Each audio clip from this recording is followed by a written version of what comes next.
What is going on, everybody? And welcome back to another episode of the Criterion Corner. This is the segment on my channel where I choose a film either in the Criterion collection or streaming on the Criterion channel and talk to you about it in great detail. And I'm very excited to discuss this movie today because it's only the second ever movie that I've seen from director Abbas Kiarostami.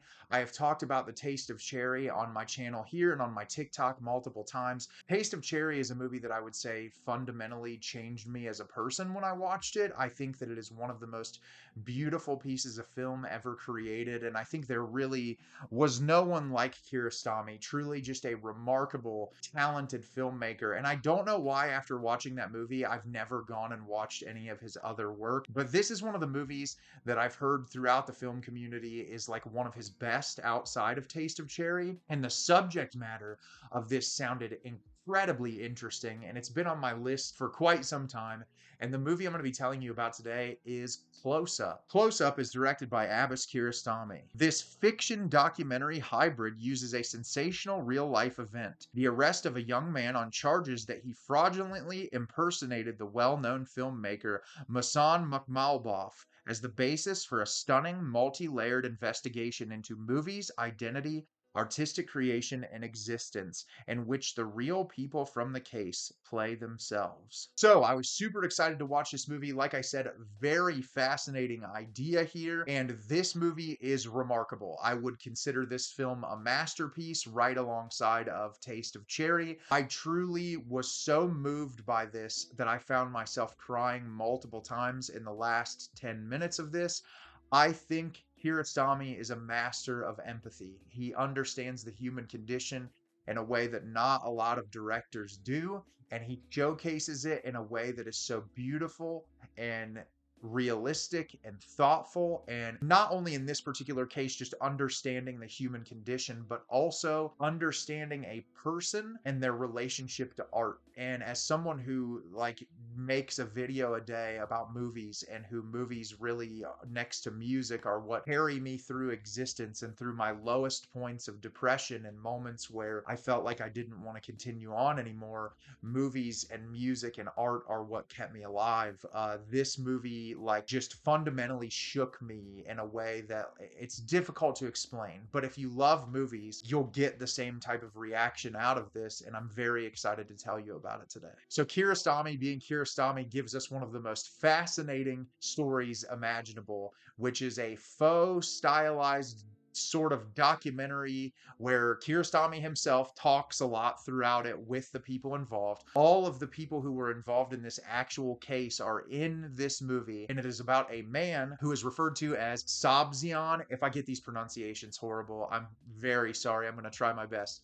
But he finds his way into the life of this family that lives in this community, and because he meets the matriarch of the family on the bus, and he is reading the screenplay of one of his favorite movies, which is directed by Mohsen Makhmalbaf, and the movie's called The Cyclist. And so he's reading that, and the matriarch of the family asks him, "Have you seen this movie?" And he looks at her and he says, "Yes, I actually made this movie." And the two of them start engaging in conversation to where she eventually invites him over to the house to meet the family. And her two sons, who have graduated school, are both interested in filmmaking, and she believes that bringing a filmmaker into their lives will help them have an easier time pursuing that passion. And so he begins spending lots of time with the family, and eventually he is found out as an impersonator and he is arrested. And so the film is us seeing the court case that Kiarostami is filming. He asks the court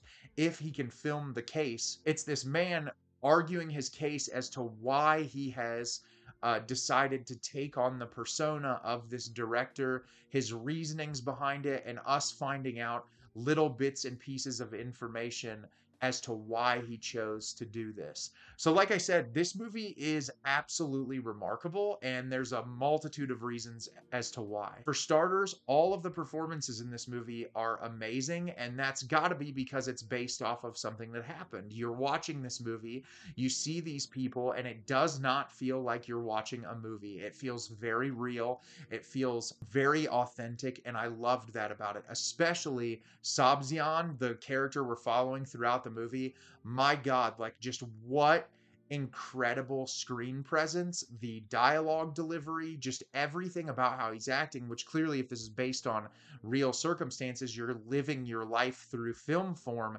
It's just truly incredible to witness on screen. And I think so much of what he's saying in this movie, I was just hanging on every word because it was so easy to relate to so much of what he was saying. And I think that there's something very beautiful in that, and I loved all of the performances in this. I thought it had a very interesting way of starting. The first like 10 minutes of this movie, it's Kiarostami just has this way of like pulling your attention immediately and saying, "Get ready, this is a ride." And I loved it. It was so easy to immerse yourself into. It's like an hour and a half runtime, and it's because of the way Kiarostami sets this thing up. Next would be the cinematography. My God, Kiarostami just knows how to make a beautiful movie, and I love the court footage is so very like rough around the edges in comparison to a lot of the stuff he's shooting outside and at this family's house, but it's beautiful to look at. It's very documentary-esque, which makes sense as to why he's trying to convey it in a documentary style format, but there is some just truly remarkable and beautiful imagery in this movie.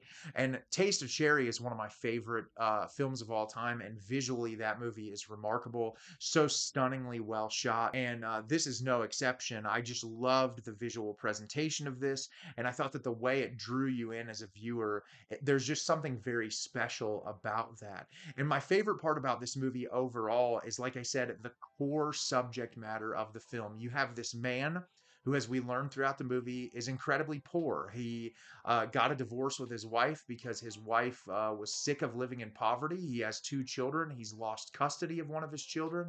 And as he expresses multiple times throughout the movie, film is what provided him solace. In moments where he found no one else could understand him, this director made a movie that he said it was the first time he felt his struggle and his pain represented on screen. And the whole time I'm listening to this monologue, all I can think about is the power of art, because so many of us have been there, right? I mean, I have been to so many moments in my life where I've gotten to such a low point that I have heard a song, watched a movie, seen a television show, read a book, a poem, seen a painting that feels like in that particular moment connects with me in such a visceral way that it just feels like it's literally like a hand going inside your chest and holding your heart. Like you just feel like something connects with you in that deep of a way. And when I heard him speaking on that, it's just so understandable as to why you would feel a connection with a creator, and then like yearning to be involved in an industry that is very difficult to become a part of, because it's not easy to make it in the industry.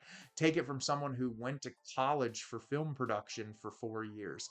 When you're getting into that industry, for the most part, you have to live in a very specific part of the country.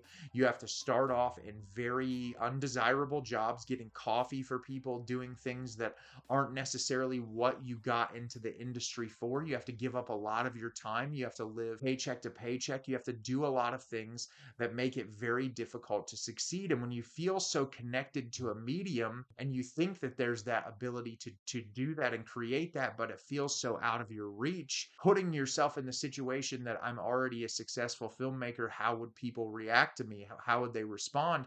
And when you connect so deeply to someone's work, you're like, well, I could pose as this person because I feel like I know them on a very personal level. I just thought psychologically that was so incredibly fascinating, but it also makes sense when you're thinking about the desire for want to be in an industry like that that is so difficult to kind of get your foot in the door. I just thought that the way that it was all conveyed through Kiarostami was amazing, and like to present it in a documentary style format to kind of showcase it as like, this is how people feel about art. It's very real, it's very raw. And then like the idea of poverty and desiring to be in an industry like that, which, you know, in different parts of the world aren't as easy to get into as in the United States. Even though it's not really easy, it can be even harder to get into filmmaking in a part of the world where filmmaking isn't such a central focal point of how society operates on a day-to-day basis. And I just love so much of what this movie is unpacking. I think a lot of the conversations surrounding the movie are really great, and like the last 10 minutes of this, just like in Taste of Cherry, really blew me away. Some of the creative decisions that Kiarostami makes, the way that the whole movie kind of just sits and resonates with you long after it's over. It's just truly a beautiful piece of art. And I think if any of this sounds interesting to you, watch this on the Criterion channel or just pick up a physical copy, because it's a movie that is definitely worth your time watching and rewatching. So have you seen Close-Up? Did you love it? Did you hate it? Leave me a comment down below. Let me know what you thought. I thought this movie was incredible. I loved everything about it, and I already can't wait to watch it again. As always, if you can like the video and subscribe to the channel, helps me out a lot and lets me know the type of content you're looking for. I'm always putting out new material and look forward to getting more out for you in the near future. And as always, everyone, thank you so much for watching and have a great rest of your day.